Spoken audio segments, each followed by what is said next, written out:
Bueno, bienvenidos a esta actividad que corresponde al módulo 2 de estudio legal de nuestro programa de evaluación de proyectos inmobiliarios. Hoy vamos a tener el gusto de contar con la presencia del doctor Agustín Pérez Cambiaso, que es socio del estudio Nicholson Cano, al cual le vamos a hacer algunas preguntas, le vamos a transmitir algunas inquietudes vinculadas a la manera de estructurar el proyecto inmobiliario. Está claro que si tenemos un mal proyecto, no lo salva la estructuración jurídica que le demos al mismo, ¿no? Porque si el proyecto ya viene con problemas desde la génesis, ahí no vamos a poder hacer nada, por más que tengamos el mejor equipo legal y el mejor asesoramiento en cuanto a estructuración. Pero también es cierto que muchos proyectos que son buenos tienen deficiencias en la parte jurídica y eso después termina trayendo complicaciones. Así que bueno, un poco este es el motivo por el cual nos va a acompañar en este módulo Agustín. Agustín, bienvenido. Hola Mario, gracias, buenas tardes. Bueno, un placer estar con ustedes acompañándolos y charlando un poco sobre las inquietudes que tengan que ver con los aspectos jurídicos de la estructuración de los proyectos.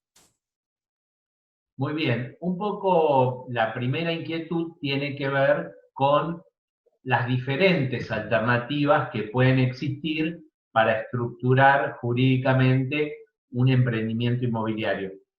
Y para esto tener en cuenta desde formatos más simples, ¿no? Desde alguien que podría decir, encaro este proyecto como empresa unipersonal, como persona humana, hasta algunos sistemas digamos, de estructuración jurídica más complejos que tienen implícito armar algún tipo de sociedad o algún tipo de estructuración jurídica que tiene más complejidad, ¿no? Y entonces, obviamente en esto vamos a tratar de ver los riesgos asociados a cada formato que elijamos, ¿no? Y también, de alguna forma, la complejidad.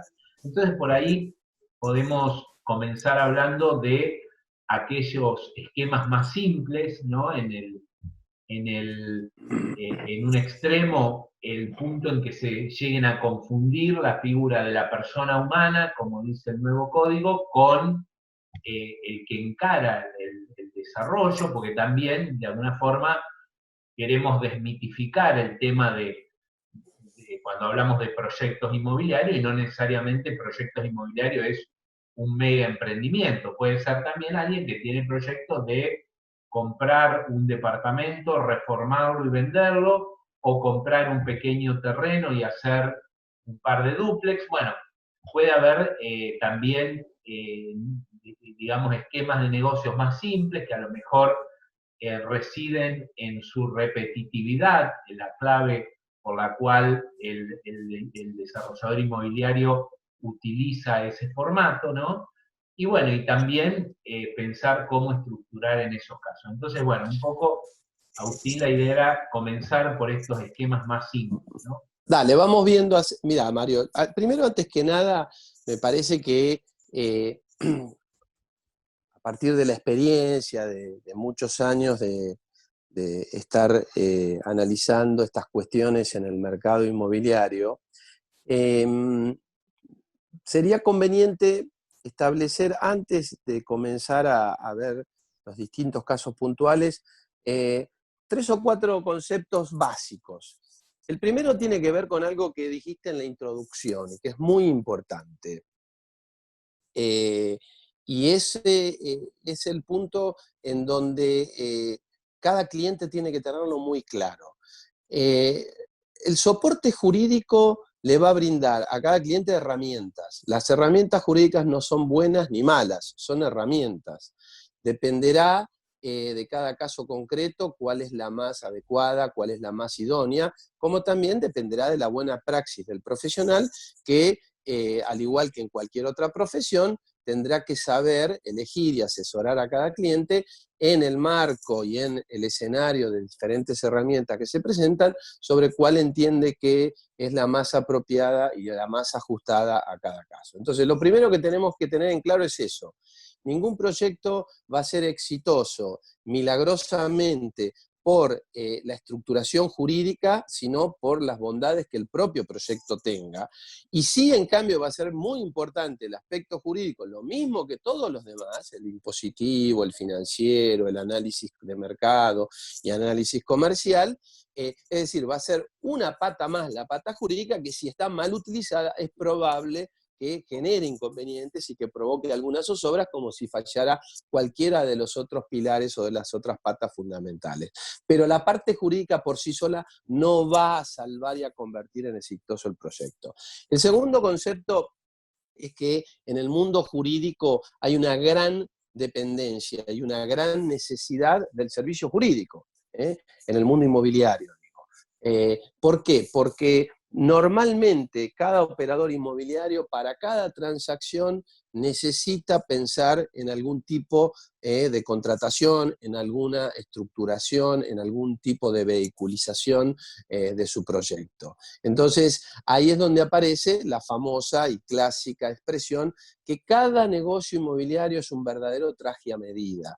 No existen dos, por lo menos desde el punto de vista jurídico, no existen dos negocios inmobiliarios exactamente iguales, y entonces la estructura que se haya usado en el negocio inmobiliario anterior habrá que analizar, aun cuando se presenten matices sustancialmente similares, si sigue siendo la adecuada para el nuevo, y así sucesivamente, o si eventualmente existe algún matiz que hiciera evaluar algún tipo de modificación en cuanto a la estructuración. Y entonces, desde esta perspectiva, tenemos que tener en claro que cualquier emprendimiento va a deber ser analizado en su primera aproximación por el abogado, y este es un poco el tercer concepto, considerando todas las peculiaridades que presenta el caso. Y teniendo en claro que no hay un vehículo específico para cada supuesto, sino que el análisis del vehículo a través del cual él o los desarrolladores llevarán adelante el proyecto van a depender de un montón de factores y de circunstancias. Es decir, el proyecto no va a condicionar al vehículo, sino que en realidad lo que va a condicionar al vehículo van a ser, no me refiero a proyecto como proyecto, digamos, económico, comercial, sino me refiero al proyecto inmobiliario en sí mismo. No, eso no va a incidir tanto. Lo que va a incidir en la definición del vehículo son otros factores. ¿Quiénes son los actores? Si son socios, si es uno solo, si son varios, si hay alguien que es desarrollador y otro que es inversor. Es decir, vamos a tener que analizar en función de los sujetos intervinientes cuál es el vehículo más adecuado, en función de los roles que en cada proyecto los sujetos intervinientes quieran asumir. Entonces, me parece que estos tres aspectos es fundamental que los tengamos en cuenta, porque es lo primero con que cualquier persona, cuando vaya a ver a sus abogados o a su abogado en una primera aproximación hacia el tema, se va a encontrar como necesidades para evaluar y necesidades para responder. Análisis de cada caso particular, traje a medida de cada negocio y su estructuración jurídica, importancia de los roles de los sujetos para el análisis y la definición del proyecto, y la herramienta jurídica no va a ser ni buena ni mala. Va a ser una herramienta que podrá ser exitosa si se la emplea bien para el caso y es la que correspondía, o que probablemente pueda generar problemas si no es la adecuada y la idónea para el caso. Pero nunca la herramienta jurídica va a convertir por sí misma en exitoso al proyecto. Y ahora, si querés, sí, pasamos a analizar, Mario, los distintos escenarios. ¿Te parece que empecemos por el unipersonal? Exacto, sí, yo iría desde un esquema unipersonal, hablar también un poquito en el caso de Argentina. Vos sabés que tenemos alumnos de otros países, pero bueno, vamos a ver todos los temas Sí. jurídicos en función de la Argentina. y después cada alumno de otros países va a ver un poquito la figura similar que hay en el código de su país, pero bueno, la reforma en el Código Civil y Comercial del año 2015 incorporó la posibilidad de una sociedad de una sola persona, ¿no? La sociedad anónima unipersonal, entonces Sí, también ese esquema, y bueno, y bueno, ver a la ver, posibilidad. el caso del desarrollador unipersonal es el caso de la empresa en realidad unipersonal, ¿no? Es un sujeto que por las razones que fuere está dispuesto a enfrentar en forma unipersonal, como su nombre lo indica, el desafío que implica el desarrollo inmobiliario. Seguramente se nutrirá de la asistencia y los servicios de terceros, así como tendrá el servicio legal, contable, impositivo, razonablemente tendrá que tener algún servicio técnico, de algún arquitecto, urbanista, la dirección de obra, etc.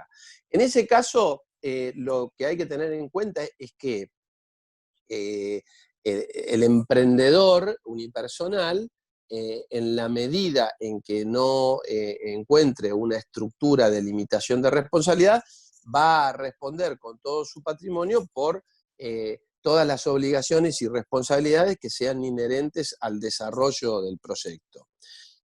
Por eso suele ser interesante analizar la forma, y si es posible, que exista algún tipo de limitación de responsabilidad. Como bien lo decís, en nuestro ordenamiento jurídico y a partir de ciertas reformas más o menos recientes en la ley de sociedades, se ha incorporado una novedosa figura que es lo que en el derecho comparado y en otros países ya existía hace muchísimos años, que es la One Man Company, o en Argentina recibió el nombre de Sociedad Anónima Unipersonal, SAU.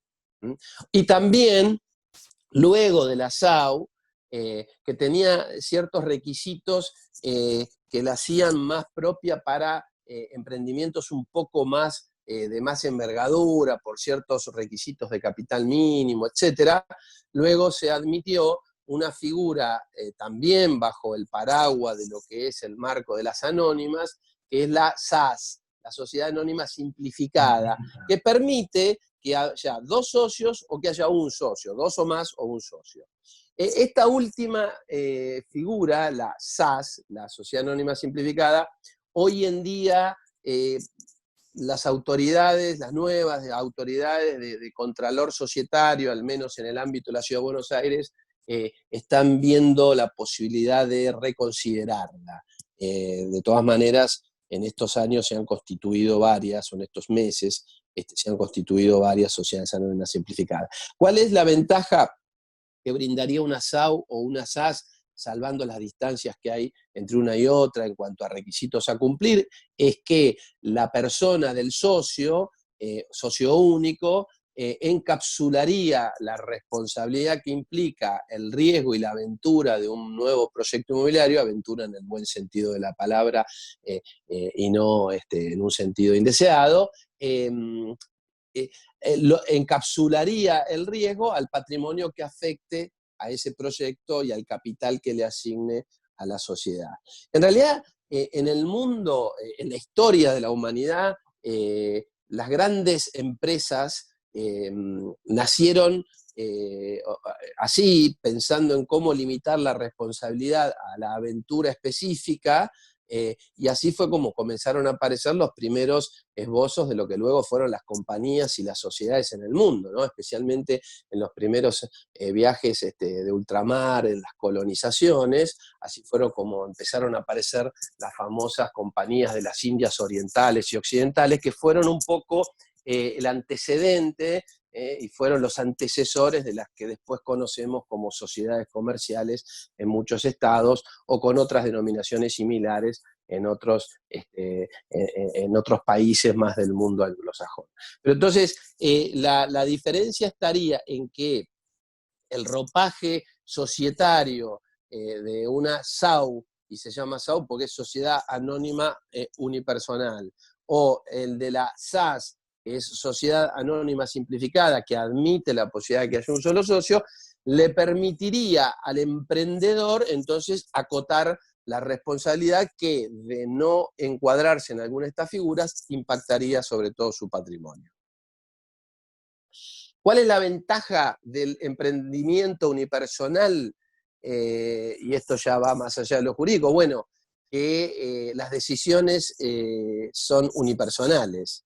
Y entonces, desde ese punto de vista, no tiene socios con quien compartir en función del voto las decisiones, o no tiene objeciones, o como se suele llamar en la jerga, bolilla negra, que se haya reservado a algún socio. Es decir, el emprendedor unipersonal, a cambio de la exposición que significa tener que hacerse cargo de todo el proyecto, con esta salvedad que hoy brinda una figura como la SAO o la SAS, la contrapartida de ese riesgo es la ventaja de toma de decisiones también en forma unipersonal, que a veces tiene también alguna implicancia en lo que son la optimización de los tiempos y la celeridad en la ejecución de las decisiones que se van adoptando.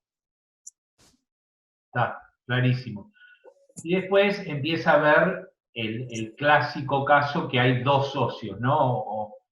O pocos socios, ¿no? Entonces, muchas veces se comienza con algún tipo de, o bien de sociedad de hecho, o con la figura del condominio, ¿no? Bueno, que tienen la desventaja que de nuevo responden, ¿no? Con todos sus bienes, ¿no? Los Bueno, socios en ahí este caso. sí, y además el condominio presenta otros inconvenientes. Cuando se incorpora el segundo socio, ¿sí? O más, a medida que se van incorporando más socios, más complejidad va a tener la estructura. ¿Eh? Y esto vale tanto para el pequeño emprendimiento, que no deja de ser muy importante para la persona que lo encara, como para el mega emprendimiento, porque inclusive podría haber un mega emprendimiento encarado por una sola persona, ¿no? O sea, a veces la envergadura no necesariamente es, no requiere como sine qua non multiplicidad de personas, y viceversa. La estructura pequeña no necesariamente tiene que ver con un proyecto chico para una sola persona. Cuando se van agregando otros socios, naturalmente se va complejizando el tema de la vehiculización. Entonces ahí aparecen, como bien decís, distintas figuras que uno va viendo en la práctica. Ahora, hay algunas que son por ahí más sencillas, algunas tienen más riesgo, otras tienen más complejidad, y como contrapartida puede haber otras que presenten menos riesgo. Si comenzamos por el condominio, la verdad es que hoy en día es muy difícil en el mundo de los negocios inmobiliarios, por ahí podríamos llamarlos genuinos, que la vehiculización quede en un mero condominio. Normalmente, cuando vemos el condominio, bueno, lo vemos el condominio en situaciones de una gran, situaciones familiares, dos hermanos, un padre con los hijos, que por ahí prefieren prescindir de cualquier estructuración en base a la confianza recíproca que se tienen, amigos muy amigos, es decir, el condominio, yo siempre lo comento en las actividades académicas, medio como que para pensarlo como un vehículo de desarrollo y de estructuración de negocios inmobiliarios, a los abogados nos hace el ceño medio que lo fruncimos, ¿no? ¿Por qué? Porque el condominio tiene un gran inconveniente y una gran desventaja, que es que las decisiones se toman por unanimidad, las relevantes. No importa cuál sea la cuota parte o la avaparte divisa que tenga cada uno, bastará con que el minoritario diga que no quiera prestar su conformidad para que los demás se vean paralizados. Salvo en pequeñas cuestiones de administración y de conservación de la cosa, en todas las demás circunstancias relevantes, tanto a nivel fáctico como sería encarar una obra y contratarla, como a nivel jurídico, como serían realizar actos de disposición sobre la cosa o sobre su dominio. Tanto en uno como en otro caso se va a requerir la conformidad y la unanimidad. Entonces, en la mayoría de las circunstancias en las que nos hemos encontrado con condominios, justamente el gran problema era cómo sortear esta problemática y también cómo evitar que por ahí los mayoritarios quedaran, en cierta manera, prisioneros de los minoristas. El segundo tema es que el condominio está llamado a dividirse. Cualquiera de los condóminos puede pedir en cualquier momento la división. Y si un condominio no se divide fácticamente, porque no es posible dividirlo fácticamente, inexorablemente se tiene que dividir a través de la realización de la cosa y la distribución del dinero. Entonces, bastará con que en algún momento uno de los socios, entre comillas, condóminos, mejor dicho, se sienta incómodo para que pueda plantear una división de condominio, y si el bien no se puede dividir fácticamente, como suele pasar en muchos aspectos de los bienes inmuebles, bueno, va a terminar en un remate y quedará trunco el proyecto. Si bien se puede pactar la indivisión, esos pactos de indivisión no son válidos por más de 10 años. En una primera instancia el Código Civil limitaba 5, hoy en día el Código Civil y Comercial lo ha llevado a 10, esto es un poco más beneficioso, pero aún así no deja de ser un inconveniente. Y el tercer punto, en contra, es que en el condominio las partes son dueñas de toda la cosa por la proporción que a cada uno corresponde.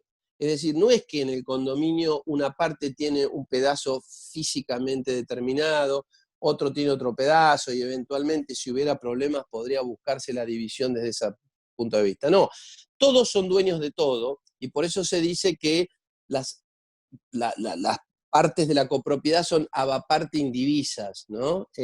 Entonces, bastará con que uno de los condóminos se vea afectado por embargos, por cuestiones que tengan que ver tal vez, no sé, con disoluciones de sociedades conyugales, por fallecimiento y apertura de sucesiones, para que hasta que no se resuelva el entuerto que afectó individualmente a cada condomino, todos estén en vilo y otra vez nuevamente el proyecto pueda zozobrar. Entonces, la figura del condominio, en donde cada uno responde por la proporción que tiene, pero con todo su patrimonio, ¿sí? Presenta una serie de inconvenientes que hace que sea una figura que únicamente se vea utilizada, como les decía, en circunstancias muy, muy excepcionales, donde la fortaleza de la relación preexistente de parentesco o amistad hace que ese aspecto positivo supere los otros inconvenientes. Y esté dispuesto la gente, sobre la base de esos pilares que por ahí son los valores en los que se apoyan, a afrontar los riesgos que les decía que nos presenta el condominio. Entonces, este es un primer aspecto en cuanto a condominio. Luego tenemos la sociedad de hecho, vos mencionabas. Bueno, en realidad, la sociedad de hecho en los negocios inmobiliarios prácticamente no se la ve. Con la reforma de la ley que aprobó el Código Civil y Comercial, ustedes saben que se incorporaron algunas reformas a la ley de sociedades, y entre esas reformas se reformó el capítulo o la sección que regula las sociedades de hecho. La sociedad de hecho, como su nombre le indica, es una sociedad que carece de estructuración, o que no ha sido instrumentada, o habiendo sido instrumentada, no ha cumplido todos los requisitos formales para convertirse en una sociedad típica. En algún momento se distinguía entre sociedad de hecho o irregular, pero lo cierto es que en la práctica puede ser que nos crucemos con sociedades de hecho, pero muy difícilmente en negocios inmobiliarios. ¿Por qué? Porque la sociedad de hecho, si bien hoy con la reforma del 2015 podría adquirir bienes registrales, para eso es necesario demostrarle al registro cuál es el contrato que vincula a los socios y que le da base a la sociedad de hecho. Entonces, si ya tenemos que pensar en tener un contrato de ese tipo, la gran pregunta es, bueno, pero ¿por qué no pensamos en tener un contrato de una sociedad típica, regularmente constituida, y no nos metemos en los inconvenientes que trae consigo la sociedad de hecho, en donde si bien hoy la responsabilidad es mancomunada, es decir, cada socio responde por su parte, no por el todo como era antes, que era solidaria.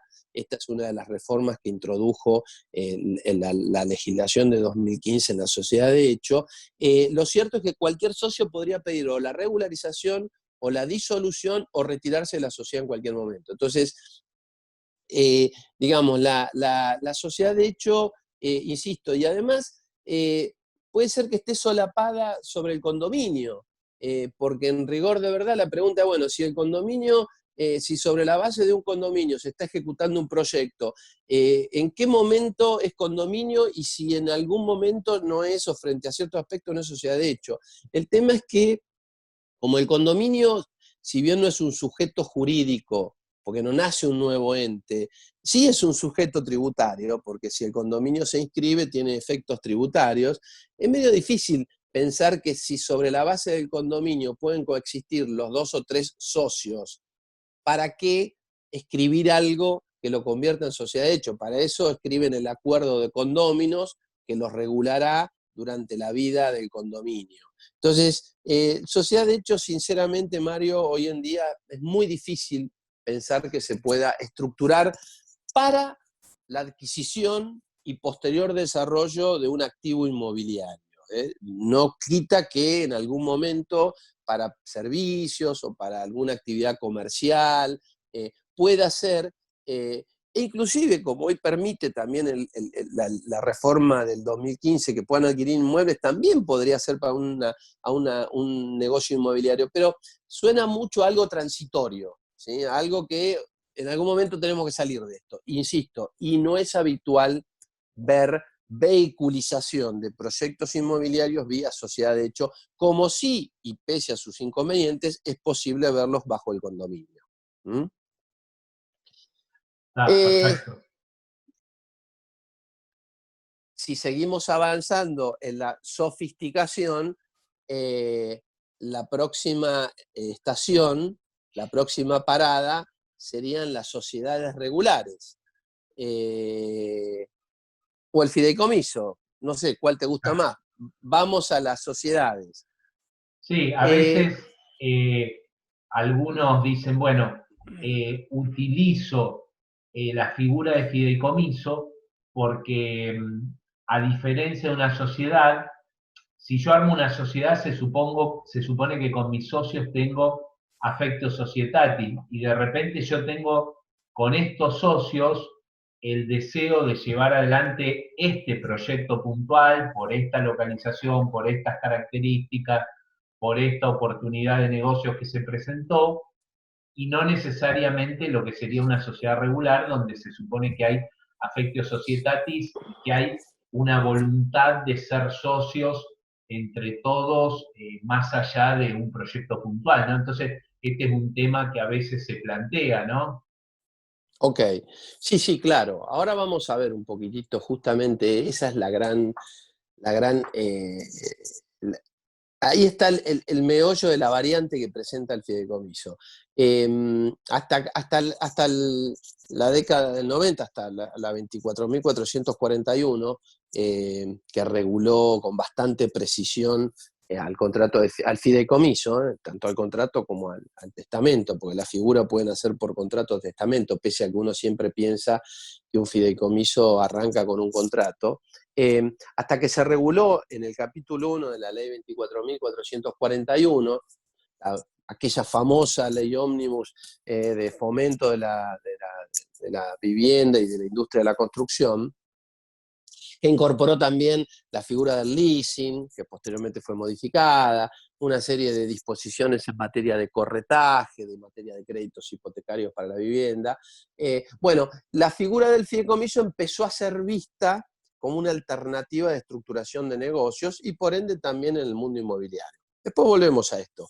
Hoy en día esa ley está, el capítulo ese se derogó, pero casi toda la sustancia de lo que estaba en esa ley se incorporó en el Código Civil, con lo cual la figura del fideicomiso que se ha regulado en el Código Civil y Comercial de 2015 es sustancialmente idéntica, con algunas mejoras y alguna evolución que aquella de la 24441.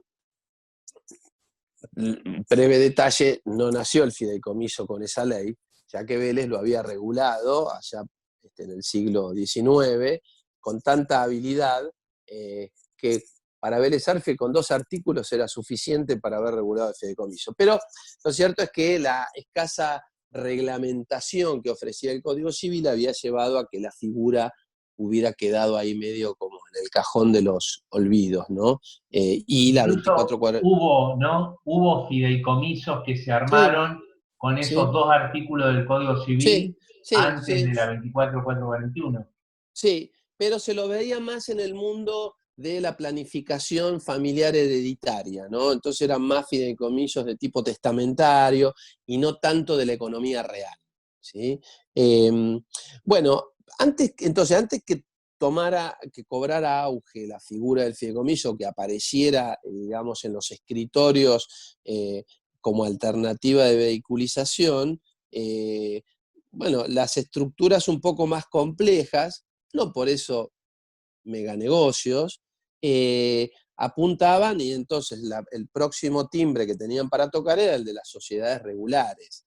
Y en ese ámbito las que sobresalían y siguen sobresaliendo, eh, por ahí sobre todo por la posibilidad de limitar la responsabilidad, son la SRL, Sociedad Responsable Limitada, y la SA tradicional o anónima, ¿no?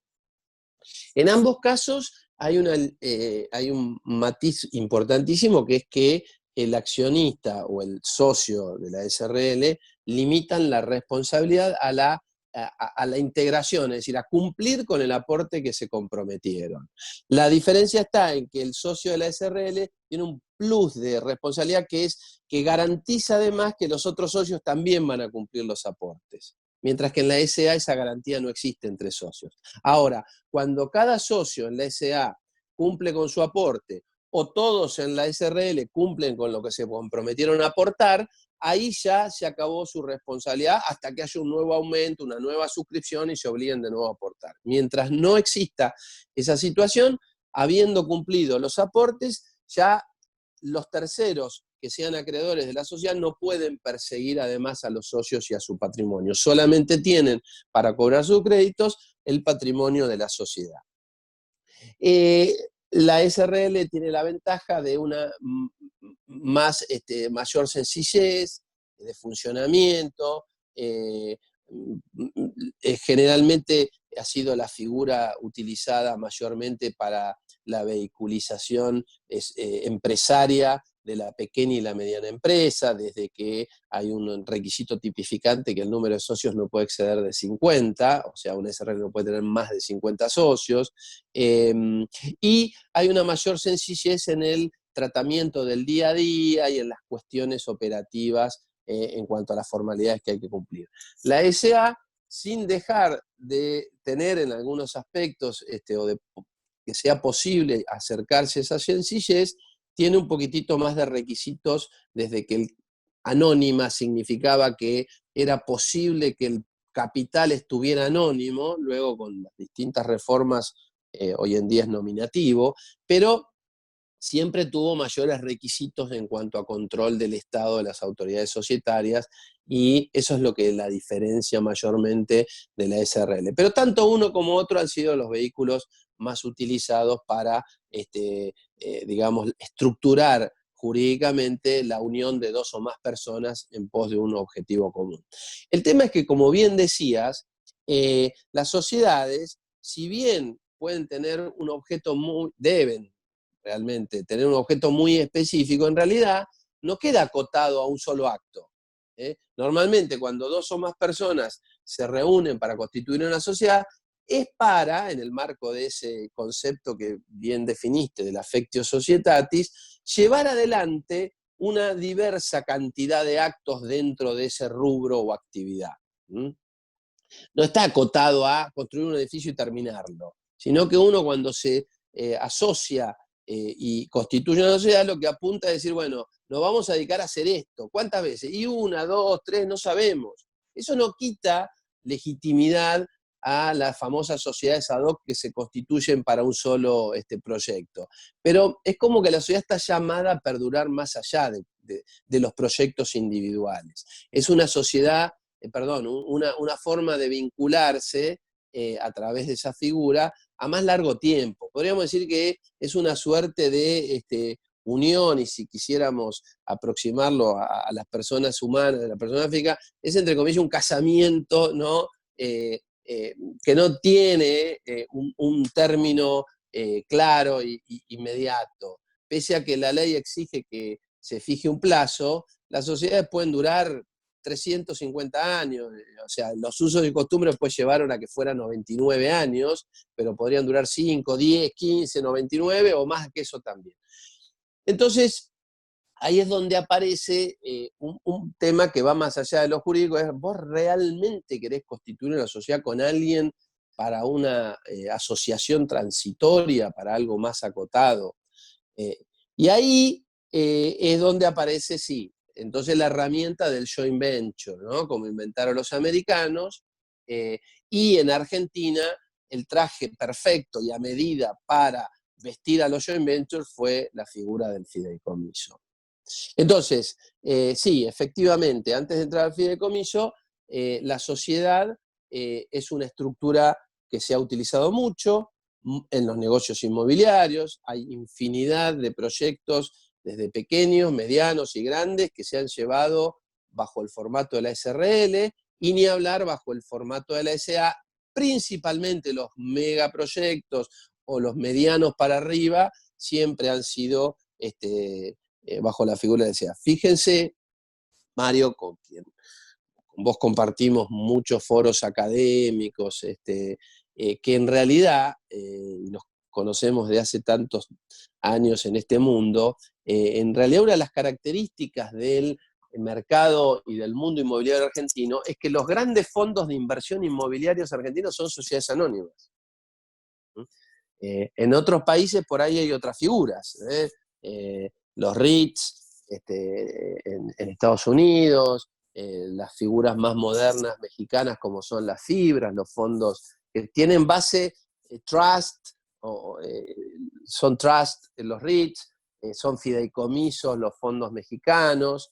En Argentina, los grandes inversores inmobiliarios, los grandes fondos de tierra, los bancos de tierra, los grandes fondos de explotación de negocios de retail inmobiliario, son sociedades anónimas.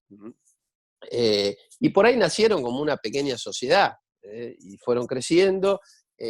Entonces, la SRL y la SA son dos figuras que presentan la ventaja de poder ser adaptadas para negocios pequeños o meganegocios como vehículo para llevar adelante un proyecto inmobiliario, pero que presenta esa particularidad que normalmente apuntan a una actividad sostenida en el tiempo que va más allá de cada proyecto puntual y que desde otro punto de vista requiere una cierta estructura de mantenimiento, ¿no?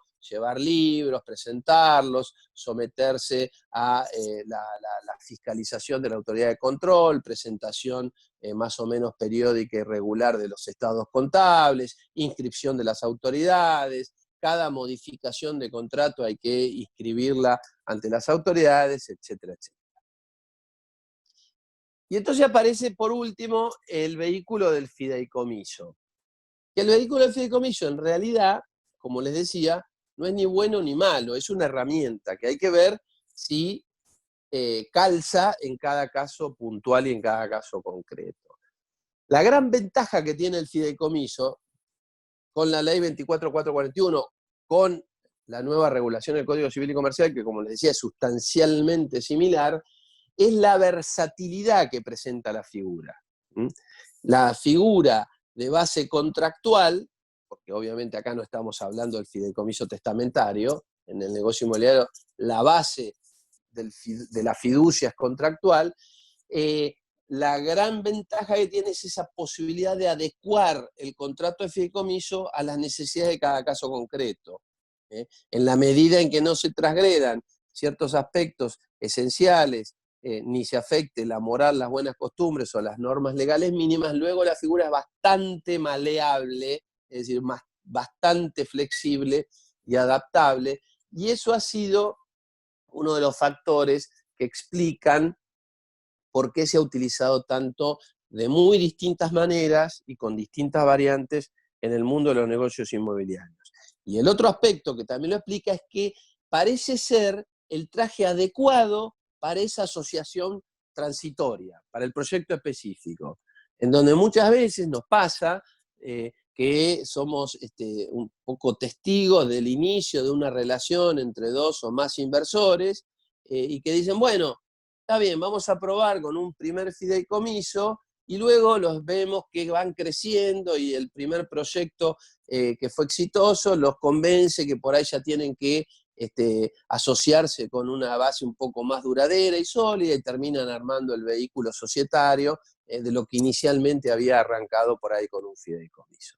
Entonces, el fideicomiso, la ventaja que tiene es esa, la versatilidad, la adaptabilidad, la menor carga de requisitos formales, pese a que ahora con la reforma del Código Civil y Comercial hay que inscribir los fideicomisos, pero muestra que parece ser una herramienta, insisto, que no es garantía de éxito y que no siempre es la adecuada para cada proyecto, pero pareciera ser que es la herramienta más idónea para la asociación transitoria.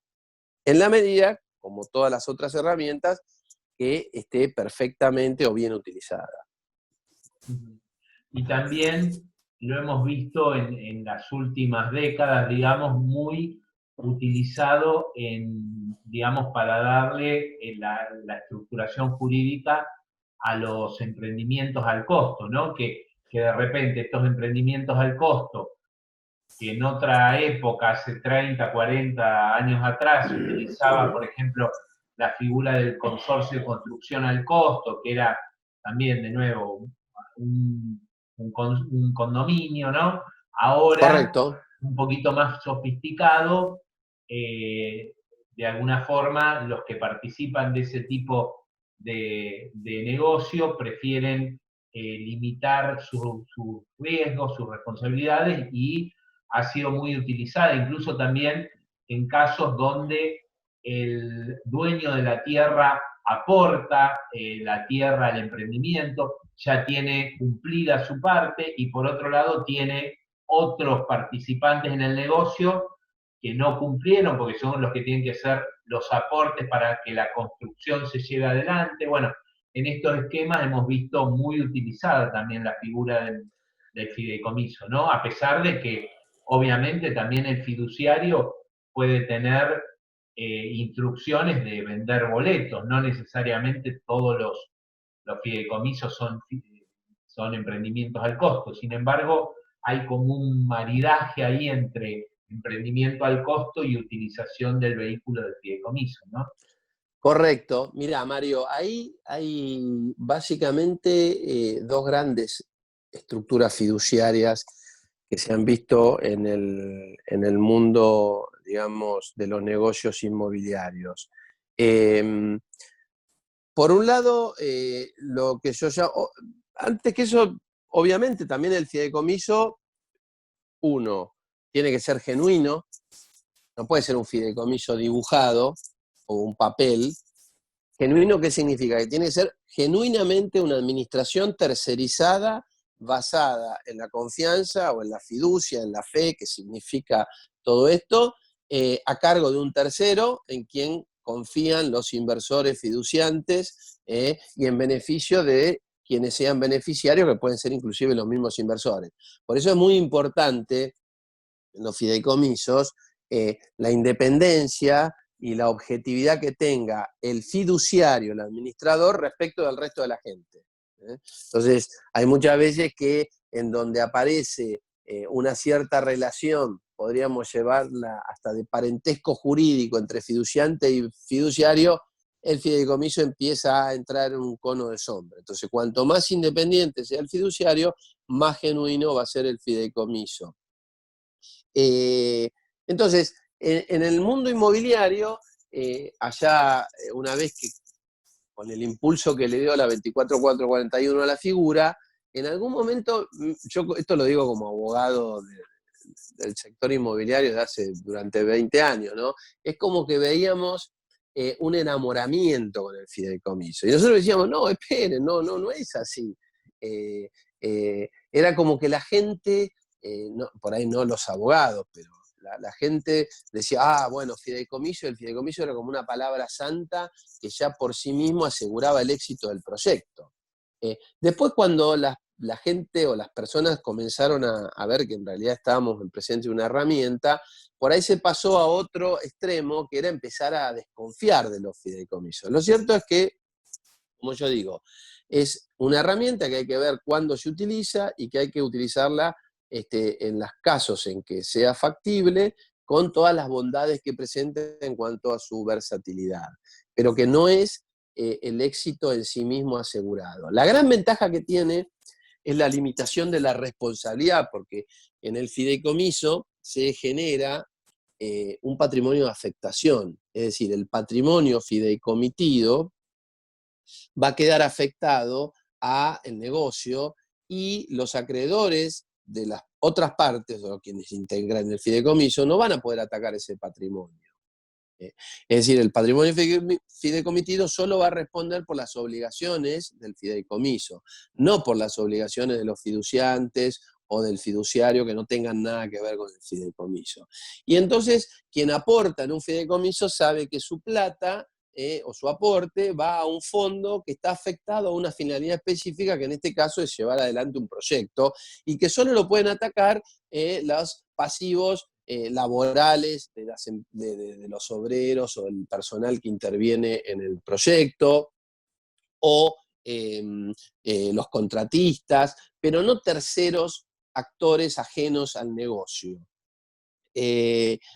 Y entonces, sí, en el mundo inmobiliario, efectivamente, como vos decís, es como que el fideicomiso privado u ordinario, no estamos hablando del financiero con vocación de presentarse en el mercado de capitales y ser una fuente de financiamiento a través de la captación del ahorro público, que también es uno de los grandes desafíos del mundo inmobiliario, comenzar a expandir esta figura, el fideicomiso financiero, como un vehículo de financiamiento de proyectos inmobiliarios. No ha habido grandes experiencias en Argentina, lamentablemente, y por eso mismo ahora sabrán ustedes que la Comisión Nacional de Valores actualmente está tratando de motorizar, y hay un proyecto de resolución para regular con mayor precisión y ver si se le da una especie de plataforma reglamentaria que dé más certidumbre y que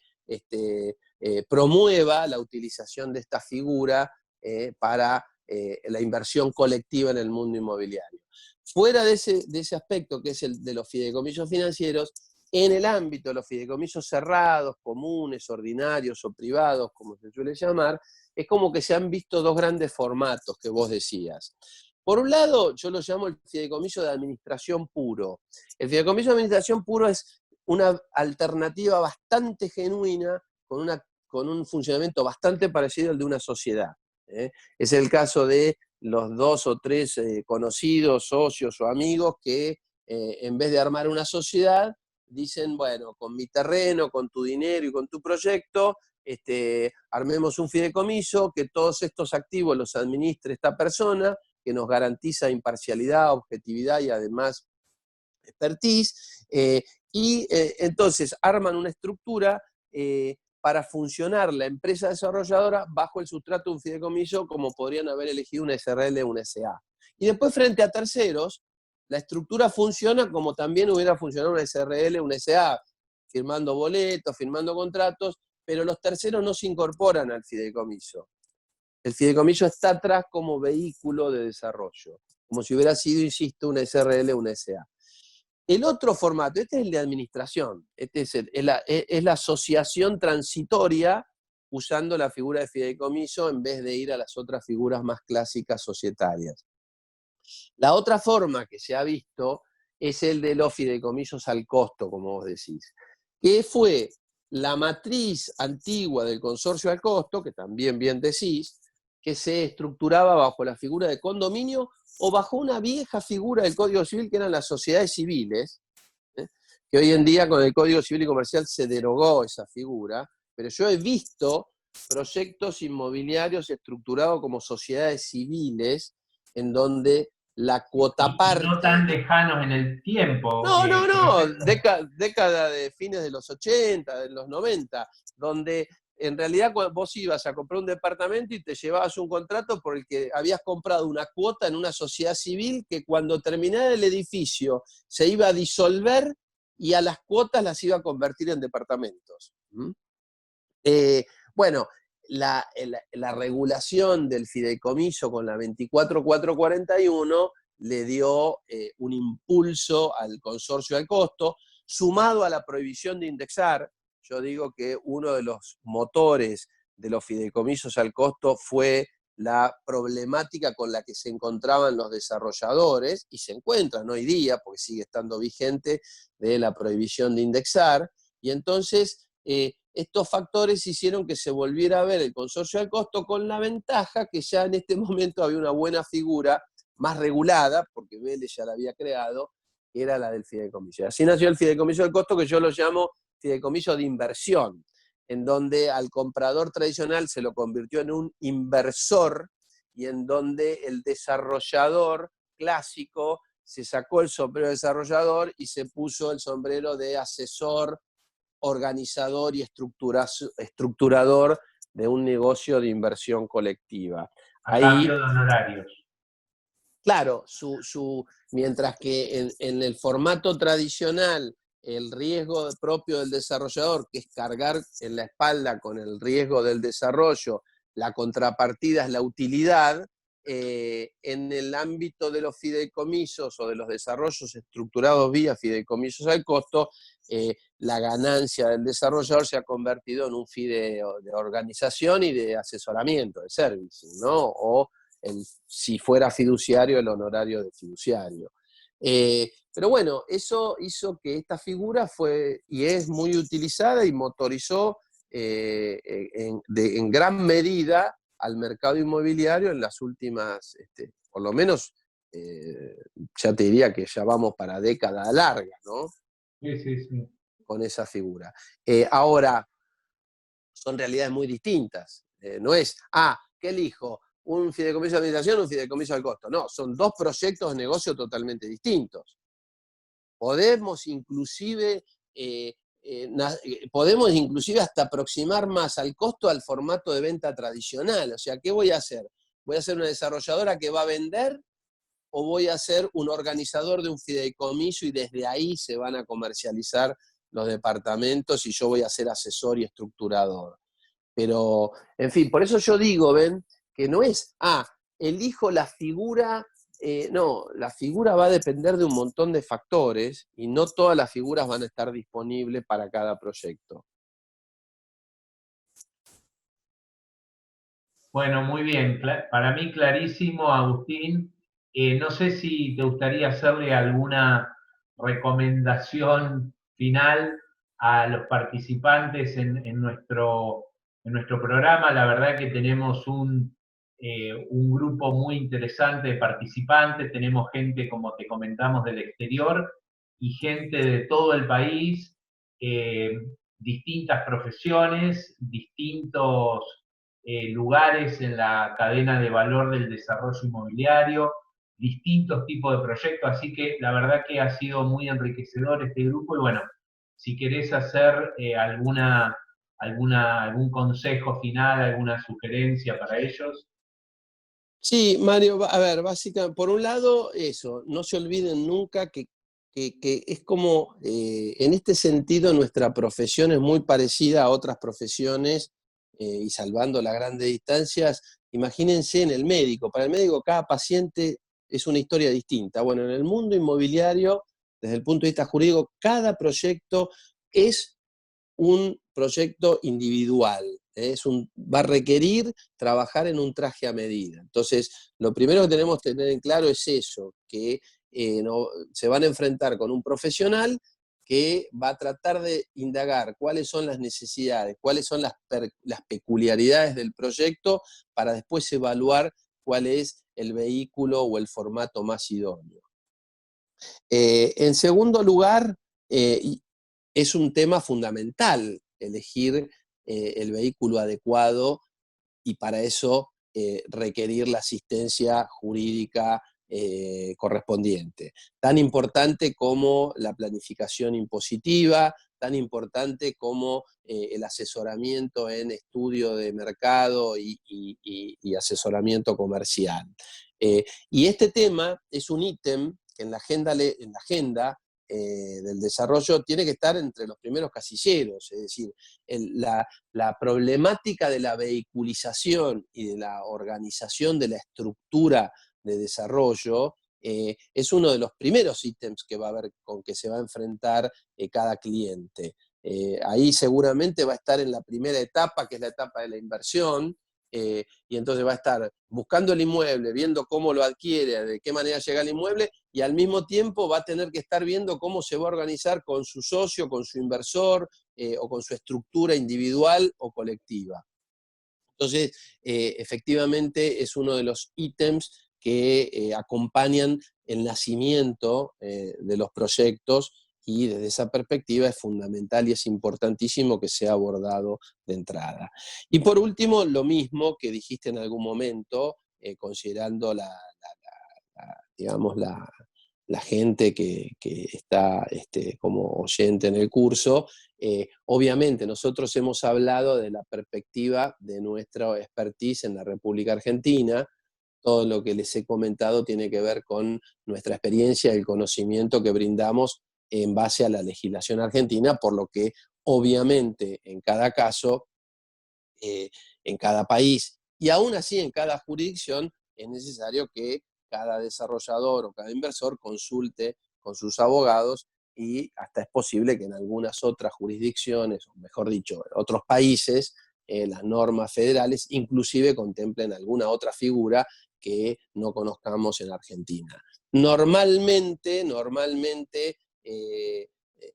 más allá de los nombres, las estructuras son bastante parecidas, y más allá de las regulaciones puntuales de cada país, hay ciertas estructuras medias estandarizadas que responden a criterios muy similares. Pero lo mismo, así como cada proyecto es un traje a medida que requiere un asesoramiento individual, ni hablar con el acercamiento al letrado o al abogado de cada país o de cada jurisdicción, para evaluar también las peculiaridades desde ese punto de vista. Bueno, muy bien, Agustín. Muchísimas gracias. La verdad que un placer poder haber compartido esta actividad con vos. Y bueno, a los participantes, desde ya permanecemos a disposición para cualquier duda, para cualquier inquietud que haya quedado, para tratar de aclararla. Para mí, la verdad, fue todo muy claro. Un placer escucharte, Agustín, y muchísimas gracias. Bueno, otra vez, muchas gracias a ustedes, Mario. Un gran gusto y un gran placer, como siempre, compartir con vos este tipo de intercambios y de reflexiones. Y otra vez gracias a la gente de la Escuela de Negocios de Real Estate por la invitación, y a disposición, y que sea con mucho éxito el curso y de suma utilidad para todos los que están como oyentes en el mismo. Gracias y hasta pronto. Adiós.